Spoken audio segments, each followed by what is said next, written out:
Kolkata last day तो आम lunch करने पलि आसू ये गोटे रेस्टोरेंट को तो तांकर है मटन बिरियानी से 3 जन खाऊर आगे पलि आसला आम कहल तू तुम खाई आम तो साधा पार्टी तुम खाई से मामू भणजा माई से खाऊँ मटन बिरियानी सारे कोल्ड ड्रिंक्स मो पुअर खोला है क्या जापारना सी समस्त पी सारापर तापर तार खोल तो आमर ये मगेलु कौन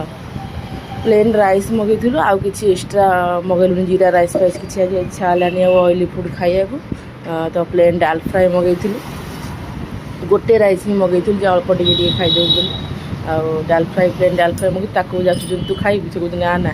मु खाइबी तो गोटे मशरूम दो प्याज गोटे मगेलु एक्चुअली मशरूम दो प्याज बहुत ही टेस्टी लगुला मत जहाँ भी हो खाईदे टे जीव तो ये खाई रूम रे रेस्ट नबू तो राति आज आम समस्त बाहर से गपसप हो भल लगे तो एटा लास्ट आमर तापर सी पलि सेपटे आम पलि एपट को तो मैक्सीम अध घंटा कि 45 मिनट भाया बस खाई गपसप हो शांति आसिलु खिया सरिया सरिया उपर है मो पुओ को पचार मामू कौन आउ खाइबू तापर आमर ये बड़ा तो तरकारी तो ये कहले गोटा नान नहीं आसी खाईदे आ राइस मगेलु राइसटा अधिका हो तो ये गोटे गोटे नान पलि आसला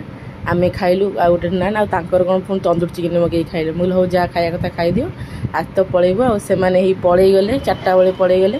तो आमर ही भालु आम ठीक 7टा बेले भालु तो मो पुओ पूरा मन दुख बही भल लगुनि देवा टे छुट्टी आसला एंजॉय करथिला तो कौन करिया आउ केबे आसीबा आ बुलिया को।